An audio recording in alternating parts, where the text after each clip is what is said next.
ನಮಸ್ತೆ ಮೌನಿಕಾ ತಿಲಕ್ ಯೂಟ್ಯೂಬ್ ಚಾನಲ್ಗೆ ನಾನು ನಿಮ್ಮ ರಂಜಿತಾ. ಇವತ್ತು ಮನೆ ಕ್ಲೀನಿಂಗು, ಹಬ್ಬದ ತಯಾರಿ ಏನೆಲ್ಲ ಮಾಡಿದ್ವಿ ನೋಡೋಣ ಬನ್ನಿ.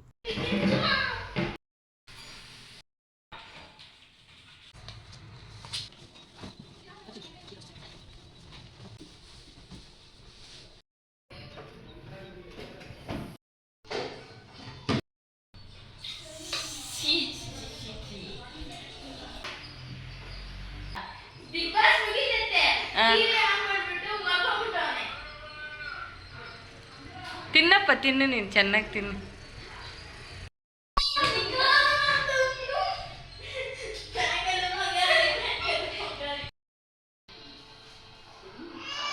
ನನ್ನ ಮಗಳ ಕೈ ರುಚಿ. ಸ್ವಲ್ಪ ಹಾಕು, ಜಾಸ್ತಿ ಹಾಕ್ಬಿಡು. ಹಾಂ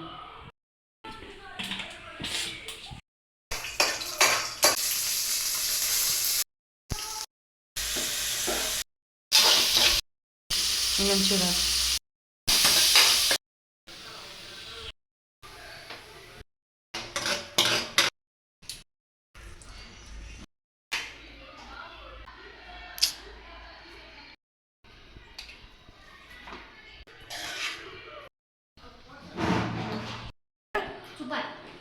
ಹೆಂಗೈತೆ ಚಿನ್ನಿ? ಹಾಂ, ಕರೆಕ್ಟಾಗಿ ಹೇಳು.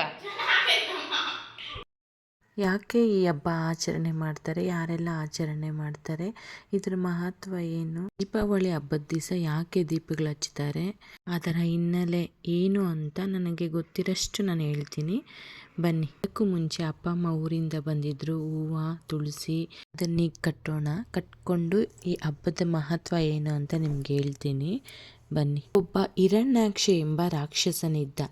ಭೂದೇವಿಯನ್ನು ಅಪಹರಿಸಿ ಅವರನ್ನು ಸಮುದ್ರದ ಆಳದಲ್ಲಿ ಬಂಧಿಸಿದರು. ತನ್ನನ್ನು ಕಾಪಾಡು ಅಂತ ವಿಷ್ಣುದೇವರನ್ನು ಕೇಳಿಕೊಂಡರು.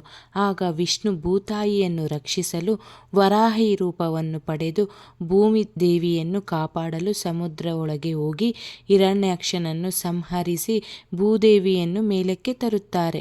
ವಿಷ್ಣುವಿನಿಂದ ಗರ್ಭವತಿಯಾದ ಭೂದೇವಿ ಒಂದು ಗಂಡು ಮಗುವಿಗೆ ಜನನ ನೀಡುತ್ತಾಳೆ. ಆ ಮಗುವಿನ ಹೆಸರು ನರಕಾಸುರ. ಆ ನರಕಾಸುರ ತಪಸ್ಸು ಮಾಡಿ ಬ್ರಹ್ಮದೇವನಿಂದ ಶಕ್ತಿಯನ್ನು ಪಡೆದರು. ಯಾವಾಗ ನರಕಾಸುರ ಬಾಣಾಸುರ ಎಂಬ ರಾಕ್ಷಸನ ಸಹವಾಸ ಮಾಡುತ್ತಾನೋ, ಭೂತಾಯಿಯ ಮಗನಾದ ನರಕಾಸುರ ಬಹಳ ದುಷ್ಟನಾಗುತ್ತಾನೆ.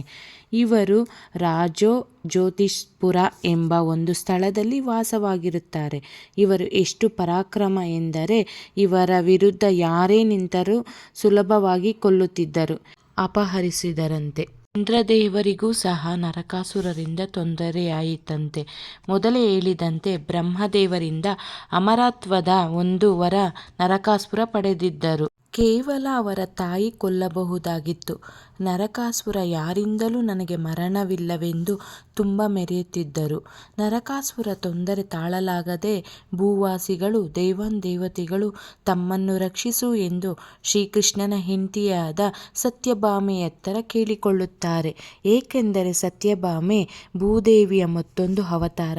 ಅದಕ್ಕೆ ಎಲ್ಲ ಸ್ತ್ರೀಯರು ನೋವನ್ನು ಕೇಳಿಸಿಕೊಂಡ ಸತ್ಯಭಾಮೆಯು ತನ್ನ ಗಂಡನ ಹತ್ತಿರ, ಅಂದರೆ ಶ್ರೀಕೃಷ್ಣ ಪರಮಾತ್ಮನ ಹತ್ತಿರ ಎಲ್ಲ ವಿಷಯಗಳನ್ನು ಹೇಳುತ್ತಾರೆ. ಹಾಗೆ ಕೃಷ್ಣ ಕೂಡ ಕೋಪಗೊಳ್ಳುತ್ತಾರೆ.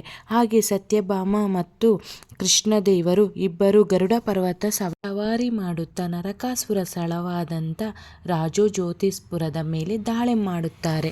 ಆ ಯುದ್ಧ ತುಂಬ ಭಯಂಕರವಾಗುತ್ತೆ.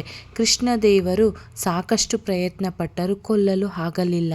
ಬ್ರಹ್ಮದೇವರ ವರವೆಂದು ತಿಳಿದ ಸತ್ಯಭಾಮೆ ಅನೇಕ ಬಾಣಗಳಿಂದ ಹೊಡೆದು ಸಂಹಾರ ಮಾಡಿದರು. ಅಂದಿನ ದಿನ ನರಕಾಸುರ ಕಣ್ಮರೆಯಾದ ದಿನ ಮತ್ತು ಆ ದಿನವನ್ನು ಹಬ್ಬದ ದಿನ ದೀಪಗಳನ್ನು ಹಚ್ಚಿ ಆಚರಿಸಲಾಗಿತ್ತು. ದೀಪಾವಳಿ ಆಚರಿಸೋಕೆ ಮತ್ತೊಂದು ಬಲವಾದ ಕಾರಣವಿದೆ. ಅದು ಏನೆಂದರೆ ವಿಷ್ಣುವಿನ 24 ಅವತಾರಗಳಲ್ಲಿ 7ನೇ ಅವತಾರವೇ ಶ್ರೀರಾಮ ದೇವ. ಶ್ರೀರಾಮ ದೇವರು 14 ವರ್ಷ ವನವಾಸ ಮಾಡಿ ಆ ನಂತರ ರಾವಣನನ್ನು ಸಂಹರಿಸಿ ಸೀತಾಮಾತೆಯನ್ನು ತಮ್ಮ ರಾಜ್ಯಕ್ಕೆ ಅಂದರೆ ಅಯೋಧ್ಯೆಗೆ ಕರೆದು ತರುತ್ತಾರೆ. ಆ ದಿನದಂದು ಅಮಾವಾಸ್ಯೆ ಇರುವ ಕಾರಣ ಅಯೋಧ್ಯೆ ರಾಜ್ಯವೆಲ್ಲ ಕತ್ತಲೆಯಿಂದ ಕೂಡಿರುತ್ತೆ. ಹಾಗೆ ಪ್ರಜೆಗಳು ಶ್ರೀರಾಮ ಮತ್ತು ಸೀತೆಗೆ ಸ್ವಾಗತ ಕೋರಲು ದೀಪಗಳನ್ನು ಹಚ್ಚುತ್ತಾರೆ. ಇನ್ನೂ ಮುಂತಾದ ಕಾರಣಗಳಿಂದ ಈ ದಿನ ದೀಪಾವಳಿಯನ್ನು ಆಚರಿಸುತ್ತಾರೆ. ಈ ದಿನ ಬೆಳ್ಳಿ, ಚಿನ್ನ, ಕಬ್ಬಿಣ, ಪೊರಕೆ, ಉಪ್ಪು ಇನ್ನು ಮುಂತಾದ ಹಲವು ವಸ್ತುಗಳನ್ನು ಮನೆಗೆ ತರುತ್ತಾರೆ. ಯಾರೋ ಹೇಳ್ತಾರೆ, ಯಾರೋ ಹೇಳ್ದಂಗೆ ಪೂಜೆ ಮಾಡಬೇಕು ಅನ್ನೋದು ಪರಮಾತ್ಮನಿಗೆ ಇಷ್ಟ ಆಗಲ್ಲ. ನಿಮಗೆ ಮನಸ್ಸು ಬಂದ ಹಾಗೆ ಕಟ್ಟುನಿಟ್ಟಾಗಿ ನಿಯಮ ನಿಷ್ಠೆಯಿಂದ ಪೂಜೆ ಮಾಡಬೇಕು. ಈ ಕೃಷ್ಣ ಪರಮಾತ್ಮ 5 ರೀತಿಯ ಸಂಬಂಧಗಳು ಮನುಷ್ಯರಲ್ಲಿ ಇಟ್ಕೊಂಡಿರ್ತಾರೆ. ಅದರಲ್ಲಿ ಸ್ನೇಹ ಒಂದು, ಅಪ್ಪ ಅಮ್ಮ ಒಂದು, ಮತ್ತು ಬಂಧು ಬಳಗ, ಸ್ನೇಹಿತ ಮತ್ತು ನಿಷ್ಕಲ್ಮಶವಾದ ಭಕ್ತಿಯನ್ನು ಆ ಪರಮಾತ್ಮ ನಮ್ಮಲ್ಲಿ ಇಟ್ಟಿರ್ತಾನೆ.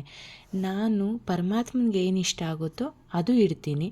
ನನಗೇನು ಇಷ್ಟ ಆಗುತ್ತೋ ಆ ಪದಾರ್ಥನ ರಾಯರಿಗೆ, ಶ್ರೀಕೃಷ್ಣಗೆ ಮತ್ತು ವಿಷ್ಣು ದೇವರಿಗೆ ಅರ್ಪಣೆ ಮಾಡ್ತೇನೆ. ಬಾಳೆಹಣ್ಣು, ಕಜ್ಜಾಯ, ಎಲೆ ಅಡಿಕೆ, ನೋಮ್ದಾರ, ಬೆಳ್ಳಿ ಸಾಮಾನು, ಅರಿಶಿನ ಕೊಂಬು ಇದೆಲ್ಲ ಒಂದು ಮರದಲ್ಲಿ ಇಟ್ಕೊಂಡು ಈ ಗೌರಿಯನ್ನು ನೆನೆದು ಪೂಜೆ ಮಾಡಬೇಕು. ನನ್ನ ಮನೆಯಲ್ಲಿ ನಾನು ಇಷ್ಟಪಟ್ಟು ನಾನು ಮಾಡಿದ ಹಬ್ಬ ಇದು ಮೊದಲನೇ ಹಬ್ಬ. ಹೇಗೆ ಬರುತ್ತೋ ಹೇಗೆ ಬರಲ್ವೋ ಅಂತ ರಾಯರಲ್ಲಿಟ್ಟು ಪ್ರಾರ್ಥನೆ ಮಾಡಿದೆ. ತುಂಬ ಚೆನ್ನಾಗಿ ಬಂದಿದೆ. ಅಕ್ಕಿ ಜಾಸ್ತಿ ಉಬ್ಬಿದೆ, ಹಾಗೆ ಕಜ್ಜಾಯ ಜಾಸ್ತಿ ಬಂದಿದೆ. ಕಜ್ಜಾಯ ಪಾಕ ಸಹ ನಾನೇ ತಗೊಂಡೆ. ಅದಕ್ಕೂ ಮುಂಚೆ ರಾಯರನ್ನ ನೆನೆಸ್ಕೊಂಡೆ. ರಾಯರೇ, ಏನು ವಿಘ್ನಗಳು ಬರದೆ ಕಾಪಾಡು ತಂದೆ ಅಂತ ಕೇಳಿದೆ. ಒಂದು ಕಜ್ಜಾಯನೂ ಧೂಳಾಗಿಲ್ಲ. ತುಂಬ ಸಿಹಿಯಾಗಿ ತುಂಬ ಚೆನ್ನಾಗಿ ಬಂದಿದೆ. ಅದಕ್ಕೆಲ್ಲ ಕಾರಣ ರಾಯರು ಮತ್ತು ಗೌರಮ್ಮ. ಸರ್ವಮಂಗಳ ಮಾಂಗಲ್ಯೆ ಶಿವೆ ಸರ್ವಾರ್ಥ ಸಾಧಿಕೆ ಶರಣ್ಯೇ ತ್ರ್ಯಂಬಕೆ ಗೌರಿ ನಾರಾಯಣೇ ನಮಸ್ತುತೆ. ಸೃಷ್ಟಿ ಸ್ಥಿತಿ ವಿನಾಶನಂ ಶಕ್ತಿಭೂತೆ ಸನಾತನೆ ಗುಣಶ್ರಯೇ ಗುಣಮಯೇ ನಾರಾಯಣೇ ನಮಸ್ತುತೆ. ಎಲ್ಲ ಮನೆಯಲ್ಲಿ ಪೂಜೆ ಮುಗೀತು. ಹಾಗೆ ತಾಯಿ ಸನ್ನಿಧಿಗೆ ಹೋಗಿ ಪೂಜೆ ಮುಗಿಸೋಣ ಅಂತ ಹೇಳ್ಬಿಟ್ಟು ಅಮ್ಮನ ಹತ್ರ ಹೋಗಿ ಅಮ್ಮನ ಹತ್ರನೂ ಹೊರ ಕೇಳಿದೆ.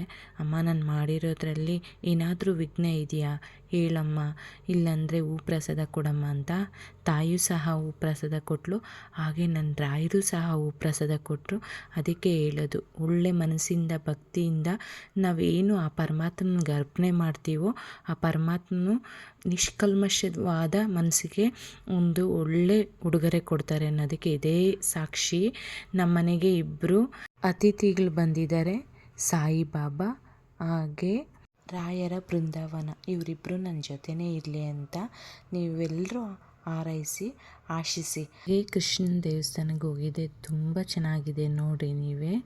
ಕೃಷ್ಣಾಯ ವಾಸುದೇವಾಯ ಹರಹೇ ಪರಮಾತ್ಮನೇ ಪ್ರಣತ ಕ್ಲೇಶನಾಶಾಯ ಗೋವಿಂದಾಯ ನಮೋ ನಮಃ. ಈ ವಿಡಿಯೋ ಇಷ್ಟ ಆದರೆ ಲೈಕ್ ಮಾಡಿ, ಶೇರ್ ಮಾಡಿ, ಸಬ್ಸ್ಕ್ರೈಬ್ ಆಗಿ. ಹಾಗೆ ಈ ಕಥೆನಲ್ಲಿ, ಈ ವಿಡಿಯೋದಲ್ಲಿ ಏನಾದರೂ ತಪ್ಪಿದರೆ ಕ್ಷಮೆ ಇರಲಿ, ಕ್ಷಮಿಸಿ, ಹಾರೈಸಿ, ಆಶಿಸಿ. ಹಾಗೆ ನನ್ನ ಮನೆಗೆ ಬಾಬಾ ಮತ್ತು ರಾಯರ ಆಗಮನ ಆಗಿದೆ. ಮತ್ತೆ ಸಿಗೋಣ.